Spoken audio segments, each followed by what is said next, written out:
suppose, again, similar to the question that I asked Dan at the beginning, it would just be great to hear a little bit about how you were injured and when that was. Yeah, of course. So I was injured in September 2018. I fell from my horse wearing a hat and a body protector, and I broke my neck in the 1 inch gap between the two, and have a C4, C5 C level spinal cord injury because of that. So I'm 6.5 years injured. Huge, life-changing. My children were very young at the time. My youngest was only 1. So I, desperately was hoping that, more function would come back than did originally. And then was offered a place on the trial. Yeah, of course. So, I mean, that must have been a big motivation for you, wanting that function recovery when you took part in the trial. Absolutely. And what was your experience like of being in the trial? It was a fantastic experience. I think, as Dan touched on as well, being in the gym environment 3 days a week is actually a real confidence boost just in itself. Being at somewhere like NeuroConnects is so refreshing because everybody in there gets you. Like, we're all the same when we're there. So if you need, if you want to chat to somebody about, like bowels and bladder problems or anything else, they get it, rather than, the general community generally don't talk about things like that. So it's quite refreshing being in an environment where you can just, talk about stuff like that anyway. But as I say, being there sort of 3 days a week was brilliant. And as Dan mentioned as well, sort of as you start to see gains, however small they feel to begin with, just gives you a real confidence boost and a real, drive to see what else is next, what else you can gain. Of course.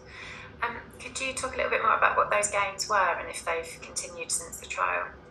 Sure. So for me, obviously having a high level injury, it was more around my upper body strength, my core and my arms, and using my hands. So my hands still don't work well, I wouldn't say, but they are quite strong.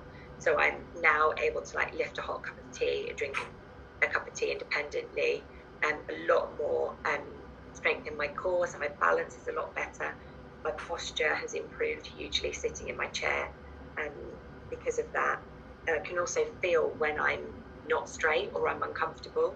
So that's really a bonus when you're spending a lot of time in a chair, knowing when you're uncomfortable or not sitting quite right is that's been a big change for me. But having the confidence to go out to a restaurant and eat, hold a glass, hold a knife and fork, those kind of things, it's made a big difference to me, socially as well as at home. Brilliant, thank you. And do you have any hopes for the future, having been part of the trial? I would love to see it available to anyone that wants to use it. I do think, if you could access something like that early on in your injury, it would give people so much hope and potentially so much benefit.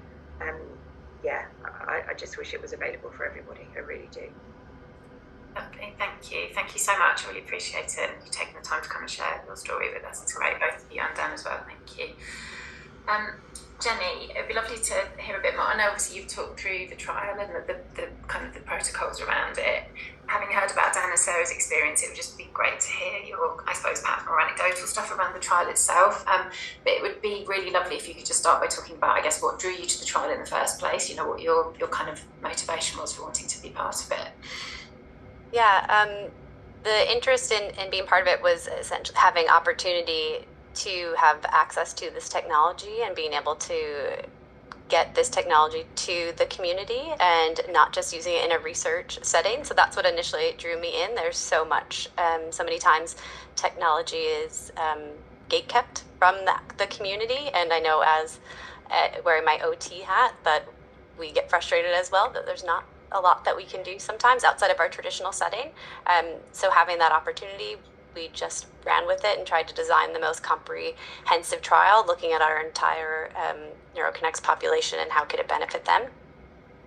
And then the question regarding the anecdotal kind of outcomes that we saw, I think one thing to remember for this study as well is that this was a very diverse group, so ranging all the way from cervical to thoracic level injuries, complete and incomplete. So while the findings we reported had to have statistical significance, we did report those findings in this trunk recovery and hand recovery. But as you can hear from Dan and Sarah, there were a lot of other meaningful recovery that was achieved on an individual basis that was not shown on a statistically significant level to report for the whole group.